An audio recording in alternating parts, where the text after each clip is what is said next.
Today is Friday, May 16th, and I'm wondering about two things. That Cowboys schedule that was just released, and baseball reinstating Pete Rose for the possibility of being elected to the Hall of Fame. And now, a word from our title sponsor. We aim to turn your nest egg into a paycheck with half the amount you've been led to believe. Fluent Financial combines in-house portfolio design and risk management with income-generating investments designed to accelerate your financial independence. Our goal is to develop an effective portfolio strategy to help you retire sooner and have a better lifestyle. Visit fluentfinancial.com. When the Cowboys' schedule for the season was announced, immediately everyone focused, and rightly so, on weeks 12 through 17. In those 6 weeks, the Cowboys they've already had their bye now, so this will be 6 consecutive weeks.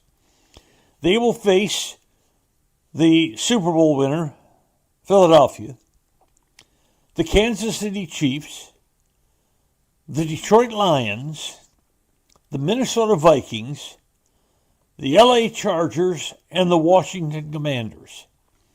That's 6 teams in a row that won at least 11 games last year. That's 4 weeks in a row against teams that won 14 games last year. Entering this season, no team has ever faced such a scenario before in the NFL. So, what's the lesson here? Boy, Dallas ought to be fast out of the gate. You ought to build up a little cushion because those half dozen games in a row are rugged ones indeed. But the first 10 games are not a piece of cake. I know the focus is on that rugged week 12 to 17 stretch, but in the first 10 games, Dallas plays at Philadelphia, Green Bay and Washington at home, at Denver and at Arizona. It's the 5th hardest schedule in the league this year. So, if 10 wins makes the playoffs, and that's the goal, everybody just wants to get in the playoffs. If 10 wins gets you in the playoffs, then the Cowboys start 7-3, and the last stretch finish 3-4. That's 10-7, and voila, you're in the playoffs. Now, all they have to do is do that. But there's one final concern, and that's injuries. Should injuries significantly strike the Cowboys this year, that will make that hellish stretch from week 12 to 17 look even more imposing. Next, my commentary on the reinstatement of Pete Rose. What do you want from your favorite restaurant? Fantastic personal service, a cheery, welcoming, spotless atmosphere, and great food. The primest of beef, wagyu and lamb, incredibly fresh seafood, lobster, salmon, shrimp. Hall of Fame food from a Hall of Fame restaurant. 2 locations of Bob's Steak and Chop House. The original Bob's on Lemon Avenue, and the gorgeous new Bob's at Craig Ranch, McKinney. Are you struggling to cook healthy meals that actually taste good? Not sure what seasonings go together to make your food pop? Well, let's be honest. You need something quick and easy for your busy schedule, and OPA, O-P-A, OPA has you covered. Introducing OPA seasonings. Mary just loves them on meat, fish, chicken, veggies, salads. Just sprinkle, enjoy, and you will love OPA. You get it easily. You go to the website, opafoods.com, O-P-A foods.com. Use the promo NORM and you get 10% off your order. And here's the best part. A portion of every purchase goes to the Austin Street Shelter for the Homeless, helping those in need while you enjoy great food, delicious meals, a great cause, and savings. What's not to love? Try OPA today. So, Baseball Commissioner Rob Manfred did it. He reinstated 17 players who'd been permanently banned from baseball. That list of 17 includes Pete Rose and Shoeless Joe Jackson, and the rest, they're not going to be eligible for the Hall of Fame.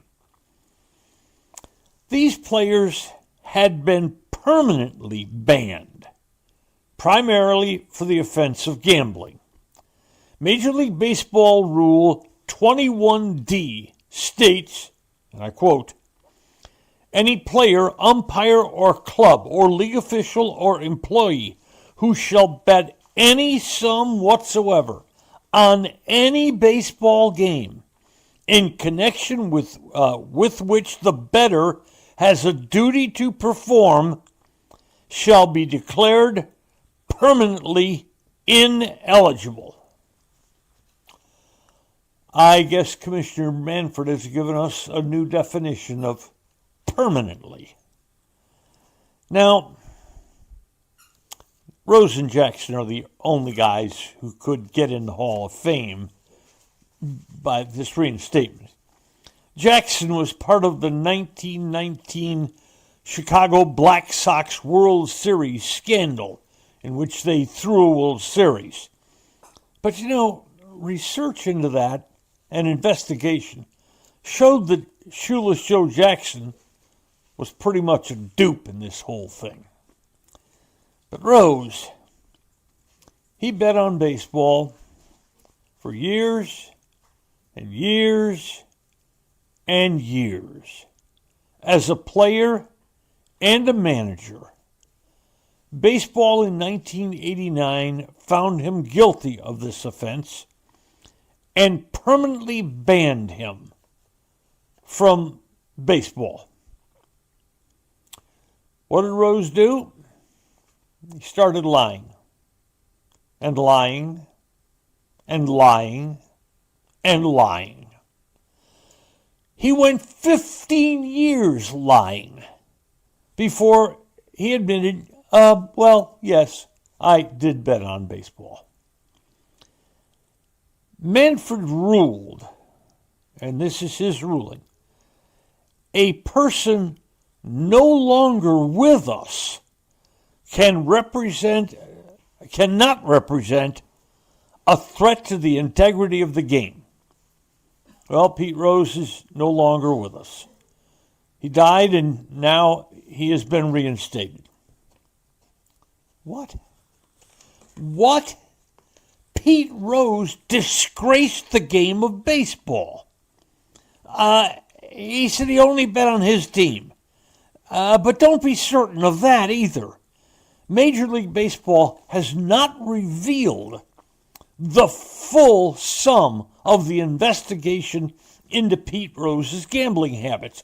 Why wouldn't they reveal that Pete Rose may have bet against his team?